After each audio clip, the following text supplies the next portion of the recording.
Halo sobat, selamat datang kembali di channel kami, channel Tren Berita. Di hari ini, berita-berita terbaru terupdate di hari ini.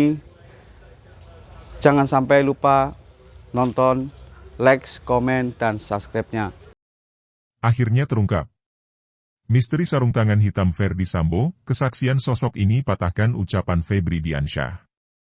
Tribunjakarta.com, misteri sarung tangan hitam yang diduga digunakan Ferdy Sambo di hari pembunuhan Brigadir J perlahan mulai terkuak. Sekedar informasi, kuasa hukum Putri Chandrawati, Febri Diansyah pernah membantah Ferdy Sambo menggunakan sarung tangan hitam. Hal tersebut disampaikan Febri Diansyah dalam konferensi persnya, Rabu, 12 Oktober 2022, lalu. Tapi di CCTV tidak pakai sarung tangan hitam, ujar Febri Diansyah. Dalam persidangan perdana Ferdy Sambo, pada Senin, 17 Oktober 2022, pernyataan Febri Diansyah tersebut terbantahkan.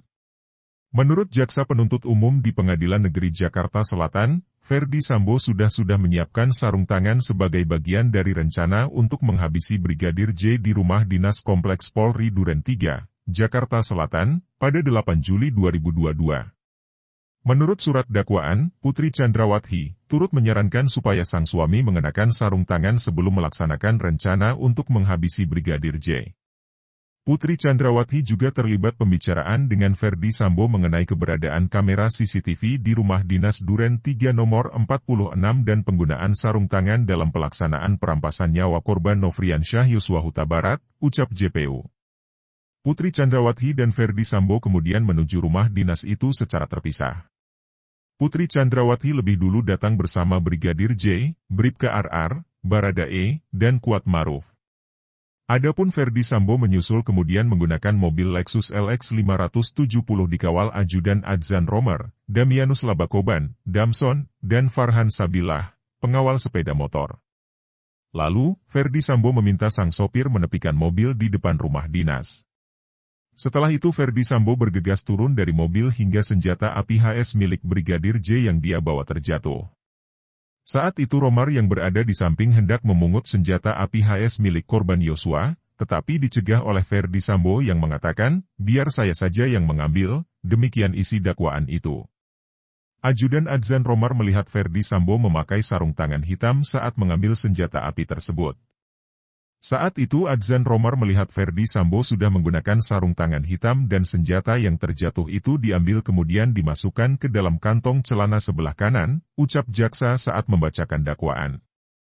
Kesaksian Ajudan Adzan Romar tersebut menjadi penting untuk menguatkan pasal pembunuhan berencana yang menjerat Ferdy Sambo. Reaksi Ferdy Sambo dengar dakwaan JPU.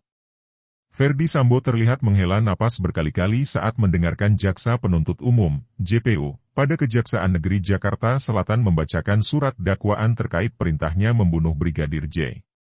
Berdasarkan pengamatan Kompas.com di ruang sidang utama Pengadilan Negeri, PN, Jakarta Selatan, Senin, 17 Oktober 2022, gestur Sambo terlihat menghela napas berkali-kali saat jaksa menirukan perintah Sambo kepada Richard Eliezer. Jaksa pun mengungkap detik-detik penembakan Brigadir J yang terjadi di rumah dinas Ferdy Sambo di Kompleks Polri, Duren 3, Jakarta Selatan pada Jumat, 8 Juli 2022. Sambo sempat menyuruh Yosua berjongkok sebelum memerintahkan Richard Eliezer atau Baradae menembak Brigadir J. Mulanya, ketika Yosua masuk ke ruangan itu, Sambo sempat memegang leher bagian belakang dan mendorong Brigadir J. Terdakwa Ferdy Sambo langsung memegang leher bagian belakang korban Nofriansyah Yosua Huta Barat, lalu mendorong korban Nofriansyah Yosua Huta Barat ke depan sehingga posisi korban Nofriansyah Yosua Huta Barat tepat berada di depan tangga dengan posisi berhadapan dengan terdakwa Ferdy Sambo, kata jaksa. Selain Sambo dan Yosua, di ruangan itu juga terdapat Baradae. Dia berdiri di samping kanan Sambo. Kemudian, Ricky Rizal atau Bribka RR dan Kuat Maruf berdiri di belakang Sambo untuk berjaga-jaga. Usai mendorong Yosua, Sambo lantas memerintahkan Brigadir J untuk berjongkok. Yosua dengan keadaan bingung menuruti perintah Sambo. Terdakwa Ferdy Sambo langsung mengatakan kepada korban Nofriansyah Yosua Huta Barat dengan perkataan, jongkok kamu, ungkap jaksa. Lalu, korban Nofriansyah Yosua Huta Barat sambil mengangkat kedua tangannya menghadap ke depan sejajar dengan dada sempat mundur sedikit sebagai tanda penyerahan diri dan berkata, "Ada apa ini?" Lanjutnya. Tak menjawab pertanyaan Brigadir J, Sambo langsung memerintahkan Richard Eliezer untuk menembak Yosua. "Woi, kau tembak. Kau tembak cepat. Cepat woi kau tembak," kata jaksa memeragakan perkataan Sambo. Dalam momen itu, di ruang persidangan Ferdi Sambo terlihat memegang stabilo dan mencoret-coret di berkas dakwaan yang berada di pahanya. Pada momen lainnya, Sambo terlihat menghela napas dan memejamkan mata saat jaksa membacakan kronologi setelah kejadian tewasnya Brigadir Yosua. Saat itu, jaksa memaparkan bahwa setelah Brigadir Yosua tewas, Sambo menjemput Putri yang bersembunyi di dalam kamar rumah dinas. Saat keluar dari kamar, Putri masih sempat berganti baju yang awalnya menggunakan sueater dan legging hitam menjadi pakaian tidur blus dengan celana pendek. Ketika jaksa mengungkap fakta itu, Sambo terlihat menggelengkan kepalanya sambil mencoret kertas dakwaan yang dipegangnya dengan keras. Tertulis dalam dakwaan, Barada Richard yang sebelumnya telah menyatakan kesanggupannya untuk menembak Yosua lantas mengarahkan senjata api Glock 17 ke arah Brigadir J. Dia menembakkan senjata api miliknya itu sebanyak 3 atau 4 kali hingga Yosua terjatuh dan terkapar mengeluarkan banyak darah. Yosua tak seketika meninggal dunia setelah penembakan itu. Mengetahui hal itu, Sambo lantas menembakkan pistol ke bagian belakang kepala Yosua hingga dia dipastikan tak bernyawa.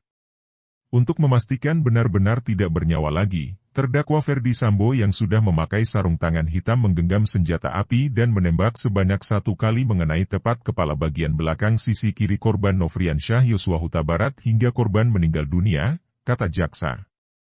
Adapun dalam perkara ini, sebanyak 5 orang ditetapkan sebagai tersangka. Mereka yakni Ferdi Sambo, Putri Chandrawati, Richard Eliezer atau Barada E, Ricky Rizal atau Bribka RR, dan Kuat Maruf. Kelimanya disangkakan perbuatan pembunuhan berencana dan dijerat pasal 340 subsidiar pasal 338 Yungto pasal 55 dan pasal 56 Kitab Undang-Undang Hukum Pidana, KUHP. Ancaman pidananya maksimal hukuman mati, penjara seumur hidup, atau penjara selama-lamanya 20 tahun.